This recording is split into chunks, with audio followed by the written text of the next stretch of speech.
ভাল লাগিছে তুমিও চোৱাচোন তোমাৰো ভাল লাগিব সংগীতা তই এনেকে খাই খাই টিভি চাই থাকিলে হ'ব জানো দুদিনৰ পিছতে তোৰ বিয়া আৰু ইমান হকত যদিও তোক লৰা ঘৰৰ মানুহে পছন্দ কৰিছে সেই কাৰণে আৰু হকত নহব কাৰণে চেষ্টা কৰ খোৱা বোৱাবোৰ অকমান কমাবি নহলে পিছত তই কথা শুনিবলৈ পাবি মা তুমি কিয় মোক সদায় একেবোৰ কথাকে কৈ থাকা মই যিবোৰ বস্তু খাই বহুত ভাল পাওঁ সেইবোৰ বস্তু মই এতিয়াও খাম আৰু বিয়াৰ পিছতো খাম মই তোক একো বুজাবই নোৱাৰো বিয়াৰ পিছত যেতিয়া সকলোৱে তোক হকত হকত বুলি ক'ব সেইখিনি কথা শুনিবলৈ তই এতিয়াই সাজু হৈ থাক এই মাজনীলৈ মোৰ কেতিয়াবা বহুত খং উঠে কেৱল মোক হকত হকত বুলিয়ে কৈ থাকে মোতকৈ হকত হকত ছোৱালী কিমান আছে এইখন পৃথিৱীত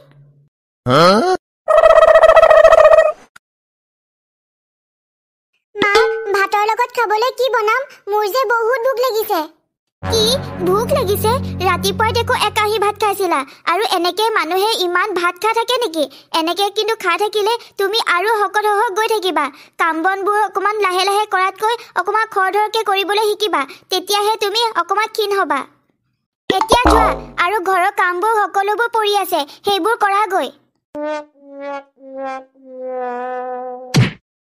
এটা কাম কৰিব এঘণ্টা লগাব ইমান এলেহুৱাও বোৱাৰীজনী আমাৰ ছোৱালীজনী বিয়া হৈ যোৱা আজি দুসপ্তাহে পাৰ হৈ গ'ল তাত বা কি কৰিছে খোৱা বোৱা ভালকে বনাইছে বা নাই বনোৱা এইবোৰ যে মোৰ বৰ চিন্তা হয় তাই হকত কাৰণে সকলোৱে তাইক হকত হকত বুলি নিন্দা কৰিছে নেকি বাৰু হেৰা ভাত বনোৱা হল যদি সোনকালে লৈ আনা অথনিৰ পৰা ইয়াত বহি বহি ভোক লাগি গৈছেগৈ ইমান পাকঘৰত তুমি কি কৰি আছা সোনকালে লৈ আনা ৰব মোৰ ভাত শাক সকলোবোৰ বনোৱা হৈ গ'ল মই এতিয়াই লৈ গৈছো বাবা তই বোৱাৰীৰ আচল ৰূপটো দেখাই নাই দিনে দিনে তাই কেৱল হকত হৈ গৈয়ে আছে তাকেহে মা আমি যিমান বস্তু খাওঁ তাইক দেখো আমাতকৈও বেছি লাগে কিয় জানো মই ইমান হকত ছোৱালীজনী বিয়া কৰালো এতিয়াহে মই পস্তাইছো আগতে সেইটো চিন্তাই কৰা নাছিলো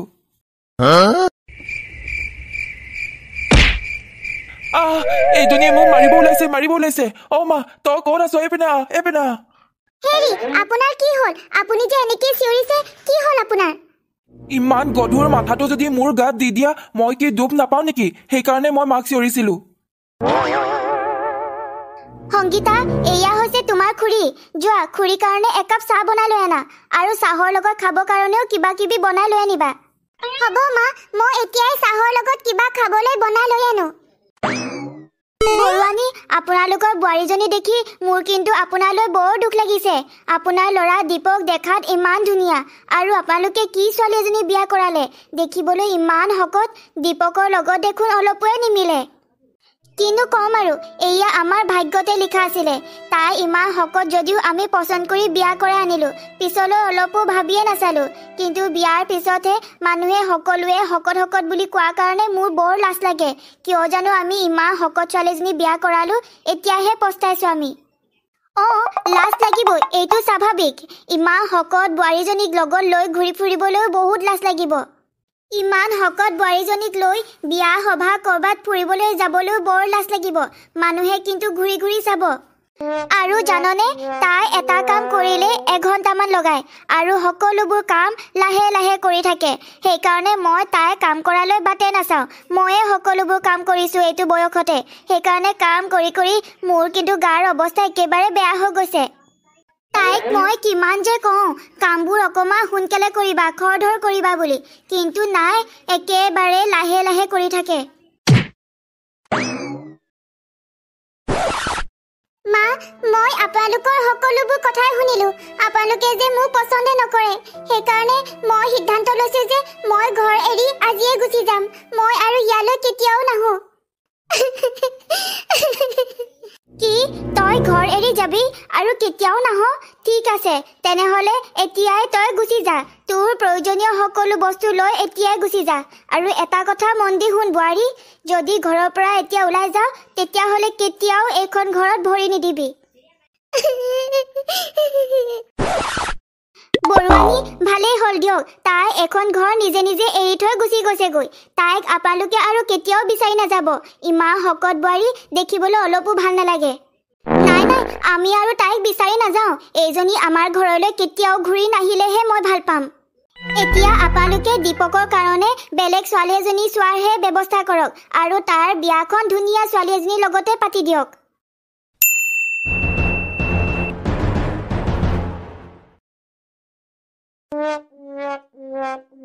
এইটোচোন এটা নামঘৰ আৰু ময়ো বহুত দূৰ বাট আহিলো, ভাগৰে লাগিছে, ইয়াতে অলপমান জিৰণি লওঁ। মই আৰু ক'ত যাম একো ভাবিয়ে পোৱা নাই। মই শকত কাৰণে সকলোৱে মোক কেৱল লাজ দি অপমান কৰে। মই ক'ত যাম? মাৰ ঘৰলৈ যাবলৈ মাৰ ঘৰ বহুত দূৰ।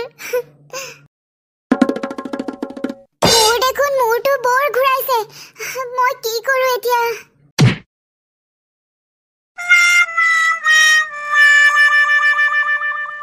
এয়াচোন এগৰাকী মহিলা আৰু ইয়াত যে এনেকে শুই আছে। আপুনি কোন হয়? উঠকচোন, উঠক, এনেকে ইয়াত শুই নাথাকিব, উঠক আপুনি। মহিলাগৰাকীয়ে দেখোন একো মাত মতা নাই। নিশ্চয় মহিলাগৰাকীয়ে মূৰ ঘূৰাই ইয়াত ঢলি পৰিলে। মই তেখেতক সহায় কৰিব লাগিব। এতিয়া মোৰ ল'ৰাৰ কাৰণে একেবাৰে ৰূপৱতী ধুনীয়া ছোৱালী এজনীৰ লগতে বিয়া কৰাই দিম। ইমান শকত ছোৱালী কেতিয়াও নাচাওঁ দেই, আৰু কেতিয়াও বিয়া কৰাই নানো। সংগীতা, অ' সংগীতা, মোৰ কাৰণে সোনকালে চাহ একাপ লৈ আনা। বাবা, বোৱাৰী নাই। বোৱাৰীয়ে ঘৰ এৰি গুচি গ'লগৈ। আমি একোৱে কোৱা নাই। তাই খং কৰিলে আৰু ঘৰ এৰি গুচি গ'ল, আৰু বিচাৰি যাবলৈও কোৱা নাই, আৰু কেতিয়াও নাহো বুলি কৈ থৈ গৈছে। কি? ঘৰ এৰি গুচি গ'ল? কিন্তু ক'লৈ গুচি গ'ল তাই?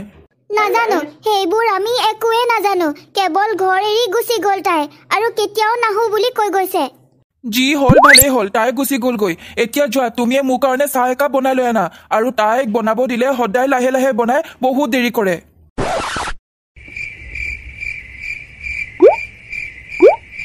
সংগীতা, সোনকালে মোৰ কাৰণে ভাত লৈ আনা, মোৰ বহুত ভোক লাগিছে। অ' পাহৰিছিলোৱেই, সংগীতাৰচোন ঘৰ এৰি গুচিয়ে গ'ল।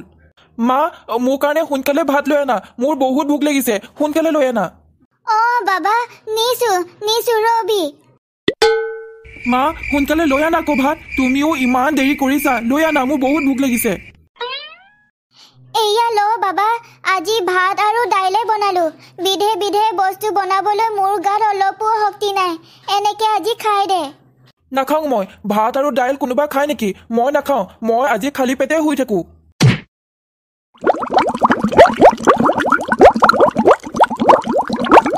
মই ক'ত আছো আৰু ইয়ালৈ মই কেনেকে আহিলো? বাইদেউ, আপুনি অলপো চিন্তা নকৰিব, আপুনি এতিয়া সুস্থ।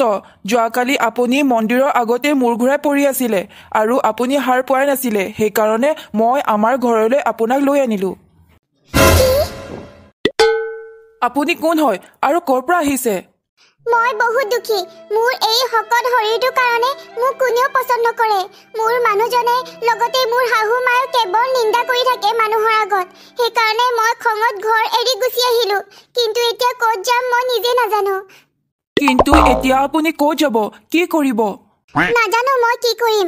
মোৰ নিচিনা শকত মানুহ এইখন পৃথিৱীত থকাতকৈ নথকাই ভাল।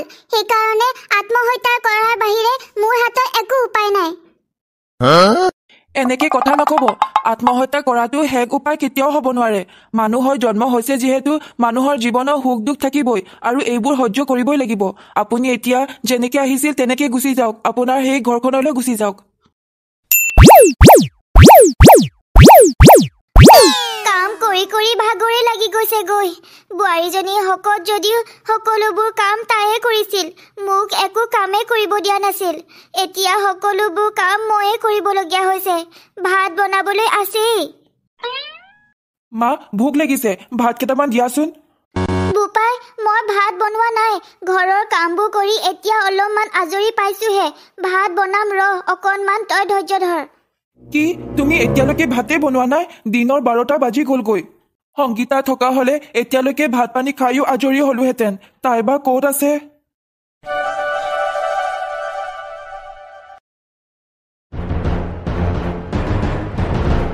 অ' বোপাই, তই ক'ত আছ? পাকঘৰলৈ আহচোন, মোৰ মূৰটো বৰ ঘূৰাইছে। সোনকালে আহ। ক'ত আছ? সোনকালে আহ। এই মাজনীয়ে এনে এনে চিঞৰি থাকে, মই নাযাওঁ।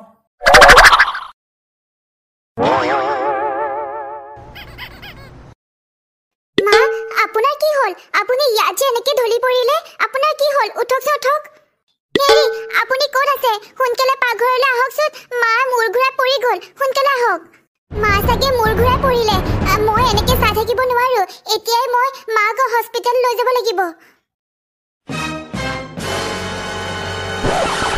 আইতা আপুনি সঠিক সময়তে ইয়াত আহি পালেহি নহ'লে অলপমান যদি দেৰি হোৱা হ'লে আপোনাৰ হাৰ্টৰ অপাৰেশ্যন কৰিবলগীয়া হ'লে কাৰণ আপোনাৰ হাৰ্ট এটেক আহিছিল শুনিছো আপোনাৰ বোৱাৰীয়ে আপোনাক হস্পিটেললৈ লৈ আনিলে বৰ ভাল বোৱাৰী এজনী পালে দেই আপুনি বোৱাৰী আজি মই কেৱল তোমাৰ কাৰণে জীয়াই আছো তুমি মোক সঠিক সময়তে ইয়ালৈ লৈ আনিলা মই তোমাক বহুত বেয়াকে ক'লো পাৰিলে তুমি মোক মাফ কৰি দিয়া সংগীতা তুমি পাৰিলে মোকো মাফ কৰি দিয়া ময়ো তোমাক বহুত বেয়াকে ক'লো আজিৰ পৰা মই তোমাক কেতিয়াও বেয়াকে নকওঁ কাৰণ তুমি মোৰ মাৰ নতুন এটি প্ৰাণ দিলা বোৱাৰী আজিৰ পৰা আমি কোনেও তোমাক শকত বুলি কেতিয়াও নকওঁ আৰু যদি কোনোবাই কয় তেতিয়াহ'লে মই কি অৱস্থা কৰোঁ তুমি নিজেই দেখিবা মা ময়ো আপোনালোকক এৰি আৰু কেতিয়াও ক'তো নাযাওঁ